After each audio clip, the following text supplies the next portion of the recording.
but it is so nice to finally meet you. And congratulations on Tall Girl 2 being out. How has that release been for you? It's been a bit of a dream.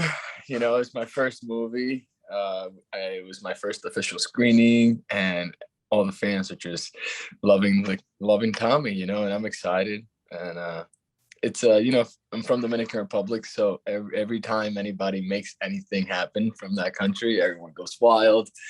So it's just nice to see all the support I've been getting from family and friends back at home, and all the people in Dominican Republic. So yeah, it's just been one hell of a weekend. Well, the past weekend was really Yeah, cool. for sure. I mean, yeah, this is one of your first movies, but I've seen like Netflix post you, I've seen the cast post you, I've seen fans go crazy over you and your character. How does that feel, finally getting all this recognition? It's very humbling in a way, because you go into this industry and you really don't know what to expect. You kind of just put it all on the line and hope that your work is good enough, because it really does last forever. Like, I feel like my kids are going to be able to have, hopefully I have kids, but they're going to go on Netflix 20 years from now and be able to find this thing. And it's just, they're going to be like, that was me with curly hair. I know I could do better. I mean, yeah, this was a huge thing for Netflix, but what was it like kind of joining the cast of this franchise that was already so well known? Oh, well, I actually had auditioned for the first one and I didn't get it. I didn't get it. Yeah, so I guess I wasn't good enough in the early beginnings. But everything happens for a reason. I remember reading the sides and the character description, and I was like, this is me. Like, I don't even have to act. Like, this guy is completely me, and his description is literally my biography, I feel like. And the cast was just so welcoming. The minute I had met Ava, we just started like dancing, like doing these outgoing things. And I just knew we were going to hit it off, because we were going to be dancing for like almost 3 months straight every day. And that was just really exciting. And everyone was so kind, because, we're filming this through a pandemic, we were. So everyone's just nervous as to like, how do we work during this time, and for me, it was my first movie. So I just wanted to make sure that like I delivered and did my job. And I think what helped was like the excitement of it being my first movie. Um, Honestly, the whole entire challenge itself, because I don't consider myself a dancer. So, you know, yeah, or singer, or any, or like, or none of that. I am just an actor, I think. And so I was just so excited to do all those things that I was not like, comfortable doing. And I felt the challenge just creep up. And I was like, oh man, this challenge is cool. Like, I'm going to do 100 pirouettes before I go to bed. I can't wait. That was me. Literally, I would be spinning in front of the mirror for like 2 hours, just making sure I landed on the same spot every time. Stuff people don't see, All the memories are flooding back. I know. I'm just like, wow.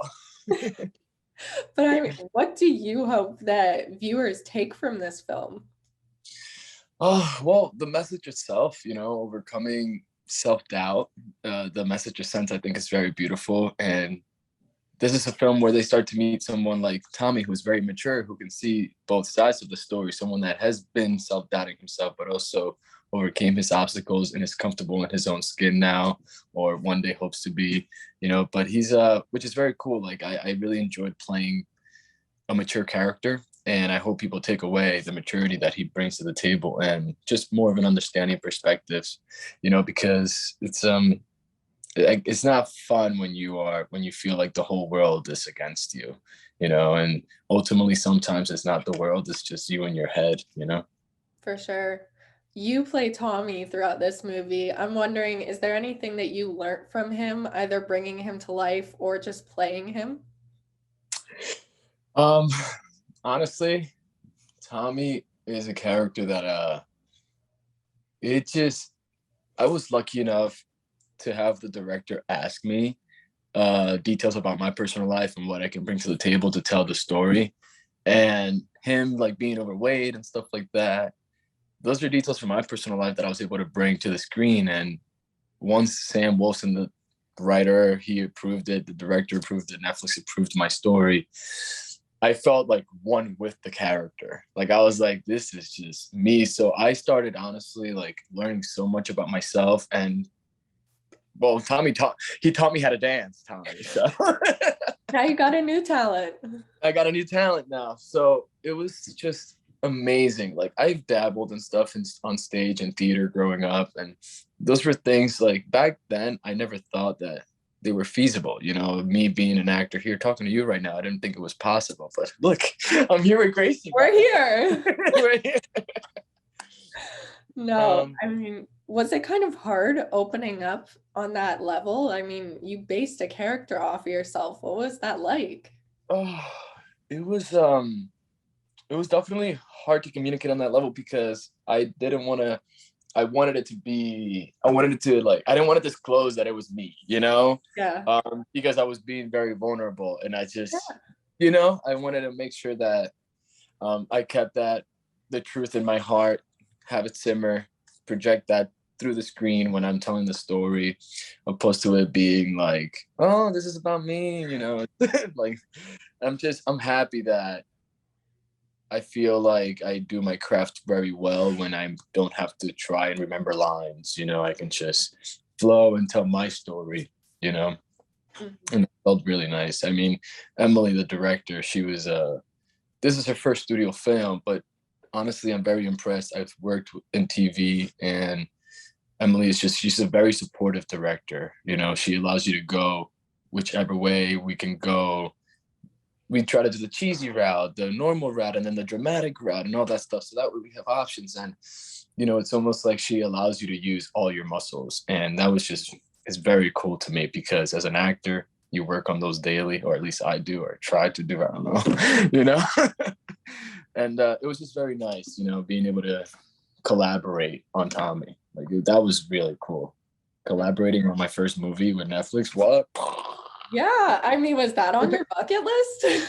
I don't know. I honestly, that's funny you bring that up because I was able to knock out a lot on this movie, like being able to personalize, you know, myself for the character. My first movie with Netflix and working with a female director, you know, like for my first feature. And those are things that I've always wanted to do. You know, I wanted to sing in a feature. I wanted to dance in a feature.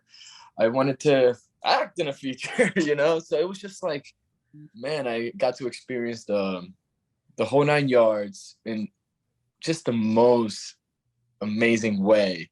And, you know, to do it through a time where, you know, 2020 was rough, 2021, we're trying to figure it out, the pandemic going on. It was exactly what I needed in my life to see, like, to feel like, oh my God, like I am going to make up for what I feel like is lost time by exploring myself in ways that I never have on the screen. And that was really cool. Yeah, for sure. I mean, if you yourself could describe this movie in 3 words, what would they be? Fun. Let's see. I think I answered this before, but I don't want to get the same words. I did say fun. Fun. I would say it's heartfelt, you know, and I would say, give me a word. You give me a word. I'm kidding. I'm kidding. English is a second language. Please leave me alone. Fun, you know, it was heartfelt, and if I had to come up with another one, it's positive as well. You know, it's positive. Ultimately, I just didn't want to sound too straightforward and boring, but it is. It works. You know, it was a great story to tell, and I'm happy. You know, I had actually because I have a lot of cousins, and you know, I'm the oldest out of all my siblings, so it was nice to like have my 12-year-old brother and my 12-year-old cousin call me, and my aunts and everyone saying, "I love the message. I love the message." So it's a very positive message. So I'm happy that I got across. You know. Mm-hmm. I mean, talking more about you personally, do you have any future projects coming up that you could hint at or talk about? Yeah, I can tell you about everything. No, I mean, it's been 2021 was one of those years that it was what people would say lucky for me. And but then again, I feel like I've also worked very hard, and I gotta thank, you know, my family and people that would I'd be like, you gotta help me with this self-tape. You have no choice. You know, and I'm just very grateful because I was able to, before I even shot one scene on my first movie, I had gotten my second one. So Really? I had landed in New Orleans to shoot Tall Girl, and we were just going through rehearsals and fittings and stuff. This is pre-production work. And before I even shoot one scene, I get a role on Get Lost. This is a reimagining of Alice in Wonderland. It's an independent film. Daniela Amavi is the director, and Ella Travolta is playing Alice, or Alicia is the name of the character. And that's going to be very cool because I was just like, wow, like, again, I got to travel to Europe for the first time, shot that in Budapest, and it was a very cool experience. I was able to get creative with a couple of my friends and develop a short film of my own that I'm going to be releasing next. We're submitting to festivals right now, and that one's called Influencia. It's literally just the Spanish translation of influence. And it's very cool because it deals with social media and taking a peek behind the curtain as to what's real and what's not, and showing the world that it's not all sunshine and rainbows. And it's very cool. So I'm excited about that. And, you know, Netflix has been very good to me. They brought me back, especially Wonderland, Mary Viola, McGee, Stephen Bello, all those guys. They brought me back for their next franchise, Uglies, which is very cool. So I'm a part of that as well. I play a character named Croy, you know, and I'm very fortunate. You know, my character gets introduced there. He becomes bigger as the franchise unfolds, and so I'm new to the game, but you know, I got a lot of meat on the bones, I feel like, and I'm excited. I have the second season of my series Bridge and Tunnel that I do in New York with Ed Burns. We knocked that out of the park, and that should be coming soon. And yeah, I mean, just excited for what's next. Right now, I am keeping myself available for something that calls for another challenge at this point. You know, that's what I'm looking for. I mean, you're absolutely killing it. You went from like everyone else dealing with COVID to now having like 13,000 different things on the line. I'll be honest, like, I'm a homebody, so I'm always on FaceTime, like always on a call like this or talking to my friends. And I'll be honest, I feel like when COVID hit and everything was online and on Zoom, I feel like it helped me tremendously because I would get so nervous in the room. I get so nervous when it's like two people in the room and I'm auditioning, but I'm completely free when there's a 300-person crew and it's like a big budget all depending on me. I feel great. But when I started auditioning online, it felt like I was just talking to a friend. And that made it a whole lot easier for me because I was at home. I was in my own personal environment. I felt good. If I wanted to get a drink, I'd just get up and get one. You know, and it was nice. It was very conversational. And it honestly, like, it helped me realize a lot about my craft and how to act even more normal and or better, whatever you want to call that. You know, whatever we do around here, you know. And yeah, so I think I was fortunate enough to benefit from the shift in the industry. Mm-hmm. My last question for you, what is something that you want to tell your younger self or anyone who's trying to get into the industry?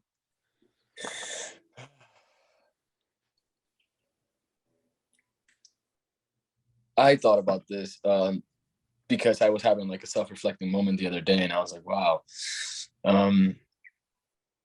Because I was talking to my grandma, and like we were crying, we were like sobbing, we were like, "Grandma, do you remember when I used to walk around barefoot? We didn't have anything in Dominican Republic." But it's one of those things. Like, I may not have all the answers, and I'll tell myself, like, you may not have all the answers, you might not know everything, but just believe, believe, believe, because your passion will take you places knowledge can't. You know, and that's something that I've realized to this day because I wasn't the smartest kid in school.